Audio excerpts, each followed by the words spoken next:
Bobby Fischer sporting the GM title for the first time in tournament play, having earned that title based on his performance at the Poderoso Interzonal. So, quite impressive indeed. Bobby Fischer, just over 15 and a half years old when he received the title. All right, Bill Lombardy, who was he? Well, he probably would have been a much better chess player, or achieved greater heights in chess, I should say, had he not gone into the Roman Catholic priesthood. He was born December 4th, 1937, passed away October 13th, 2017. He was certainly one of the leading players in the United States during the 50s and 60s. He was a personal friend of Bobby Fischer's, and he, in fact, served as Fischer's second in the World Chess Championship against Boris Spassky. One thing that many people don't realize about Bill Lombardy is that he won the World Junior Chess Championship in 1957 with a perfect score. No losses, no draws, all wins. And he's the only person ever to win that event with a perfect score. Furthermore, Lombardy led the United States student team to the gold in 1960's World Student Team Chess Championship at Leningrad, which is now known as St. Petersburg. It was originally known as St. Petersburg, then Leningrad, and once again St. Petersburg. His score in that event was an impressive 12 out of 13, winning as black against Boris Spassky in their individual game. So he won the gold medal for the first board. We'll see another player tonight, or maybe next week, who won the gold medal on the second board in that event, but we'll cross that bridge when we come to it. All right, so let's get into this game. Bill Lombardy with pawn e4, and as you all know by now, Bobby always played the Sicilian defense against e4 openings. Knight f3, pawn d6, and we have an open Sicilian with d4 and pawn takes the pawn. Knight takes the pawn, and knight f6, knight c3, and another almost guaranteed move with Bobby Fischer was Najdorf's variation, pawn a6, of course named for Miguel Najdorf. Now h3 was played, that's Adams's attack. e5 from Fischer, hitting the knight, and the knight retreats to e2. Quite unusual, it seems, but a book move indeed. Bishop e7, and now pawn g4. Bobby chooses to castle here. Usually bishop e6 is played first and then castles. Thusly, bishop e6 is the usual, and then castles. However, in this game, Fischer castles right away here. That was answered by bishop e3 and queen's knight to d7. Now, that gets a question mark. You can see the annotator wants you to bring out your bishop first, and the point here is that with this knight on d7, that bishop cannot move. Well, you could play knight c6, and let's see what we get. We're scored inaccurate, but the point is that will facilitate bishop e6 and not obstruct the bishop's path. Bobby in this game playing queen's knight d7 to the chagrin of the annotator. Pawn a4 from Lombardy, and the bot calling for knight g3. I thought white should play pawn g5, hitting this knight here. I do get a star for that, and that's going to compel the knight to retreat to e8. Probably he'll have to get back into the game via the c7 square. From there, you could play h4 if you're playing the white. If not g5, by the way, perhaps knight g3 would be a move to reposition your knight and open some ideas for the bishop to come this way instead of this way. It's another idea. In this game, however, Bill Lombardy with pawn a4, knight b6, bishop g2, and I should mention here that b3 might deserve some attention, but that's also marked as inaccurate. You could also, even here, play g5 as an... Okay, that's also marked inaccurate. My accuracy is not off to a good start so far, at least according to the annotator.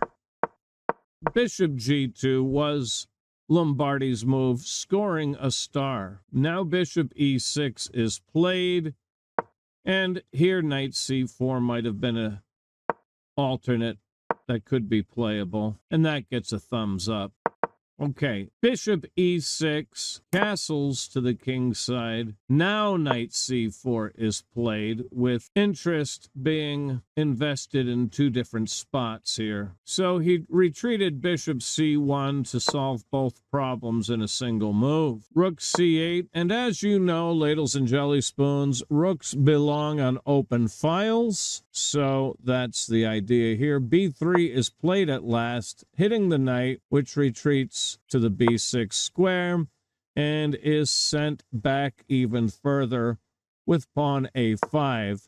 So back he goes to the d7 square. Now bishop e3 is replayed for the second time in this game, having dealt with that pesky knight. To me, knight d5 felt stronger, getting that knight in its favorite place in the universe. It gets a thumbs up. The bot prefers Lombardy's move. Oh, that only gets a thumbs up. That's funny. When Lombardy plays bishop e3, the bot says, no, you should have played bishop d2. But when I play knight d5, the bot says, no, you should play Lombardy's move. Well, make up your mind, fickle bot. Make up your mind. Bishop e3 was Lombardy's move, which is the best move unless you play it. Rook e8 here. Knight e8 is also a thematic idea in these lines, as shown before. That gets a star. Now, you'll note that when Rook e8 was played, h6 was called for by the annotator.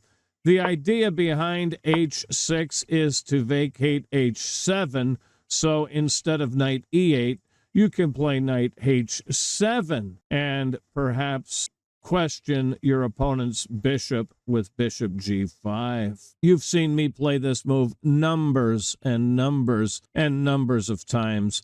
It's a very common theme in many of my games. Rook e8 from Bobby Fischer was the move of choice. Now knight d5 is played, and bishop takes the knight, pawn takes the bishop, and knight f8. Here knight g3 is played, and that is very strong. We can also expect bishop b6 at any moment. Knight from f6 to d7 stops bishop b6 from being played, and queen d2. Knight to g6, now knight f5. The bot not liking knight f5. I'm sure the idea is so queen b4 can be played with a super attack on this pawn. Or at least, maybe I'm not sure, but I think it could be. h6 from Fischer, c4 from Lombardy. Yeah, I was just about to say queen b4 is still interesting to me, and the bot agrees with me here. Knight h4, knight takes the knight, and bishop takes the knight. King's rook to c1, and that is presumably to relieve the b-man of its defensive duties so that pawn b4 can be played, but frowned upon by the bot. I kind of like the idea. Bishop g5 right here. Bishop takes bishop, and pawn takes bishop. Sure, queen takes bishop is preferred because it makes white make a decision about his queen. Although that question certainly would be answered with a queen trade, and you end up with the pawn on g5 in either case. Bobby, preferring to keep queens on the board for the time being, takes with the pawn. Rook c3, queen f6, bishop e4, rook c7, the bot wanting that queen trade again here. I actually prefer the idea of g6, and the purpose of g6 is so you can play king g7, and that gives you some latitude here with a potential attack on the open H file. At the right moment, it may not ever even come to fruition, but that would be the idea behind g6. Not the best move according to the bot. Bobby chooses rook c7 and rook e1. b4 was in fact my choice, and the idea of b4 is to prevent the knight from coming to c5. It also prepares me to push my c-man here. Rook e1 from Lombardy, and Fischer doubles his rooks on the half-open c-file. I like this move setting up the battery, but somehow the bot prefers to get behind this pawn. Rook f3 hitting the queen, queen to e7, and rook f5 super attacking the G-man. That gets a big question mark, probably because it begs black to play g6. I kind of like the idea of bishop f5 here instead, pinning the knight to the rook, but that's inaccurate. Just kind of giving you an idea of what's going through my mind, though. Rook f5 was played, g6 was played. How do you not play that? And note that you cannot take this pawn with either your rook or your queen. Well, you can, but it wouldn't be a good idea. He retreated to f3. If you take with the rook, then you are trapping your rook. It has no path of egress, right? I'm going to bring my knight around and come attack you. Likewise, if you take with the queen, it's the same thing. It's just different. I'll take your queen and force your rook to the g5 square, and you have the same idea. I might even save myself some time, keep my knight here, and bring my king into battle. With queens off the board, this is quite appealing. Let's come back to what was actually played, rook f3, wisely. Now knight c5 gets a question mark, but the point is to take command of the e4 square. I guess the biggest problem is you're depriving your rook access here on the c file. So king g7 is the better choice again here. It covers the h6 square, so that the queen cannot infiltrate when this diagonal opens, and it will open soon after h4 is played. So that's why the bot doesn't like the knight c5. Bishop to c2, knight back to d7. As far as I'm concerned, king g7 is still the most appropriate move here. h4, punctuating the neglect of king g7. Pawn takes the pawn. Yeah, to be honest, king g7 is still the best move for the same reasons. It covers h6 against the queen's infiltration, and it facilitates sliding over to the h-file if necessary. Queen h6 is, in fact, played, ladles and jelly spoons. I guess we should not be surprised. Knight f8, rook h3, super attacking the pawn on h4. Queen f6, and that's going to prevent this pawn from advancing. Pawn g5 hits the queen. The red X seems a bit harsh to me. After all, it hits the queen, and it keeps the black F-man at bay as well. They're not going to be able to push your F-pawn anymore here. Well, queen h8 is played. Queen takes the queen. Do not play rook takes the pawn here, I don't think. If you rook takes the pawn and I queen takes the queen, rook takes the queen, and now knight h7 looks pretty good for black. Come back now. So after queen h8, queen takes queen check is the correct move. King takes the queen, rook takes the pawn now check, and king g7. Pawn f4 was played, putting the question to the e-man here. Bishop d3 might actually be more sound. The bot calling for king f1. I think if I'm moving my king, I'm going to play king to g2. See what we get on king g2 gets a star. I was wondering about bishop to d3 with the idea of pawn b4, pawn b5, and the bishop supports the attack on b5. I get a star for that as well. Well, f4 was played. Pawn takes the pawn. Rook takes the pawn here.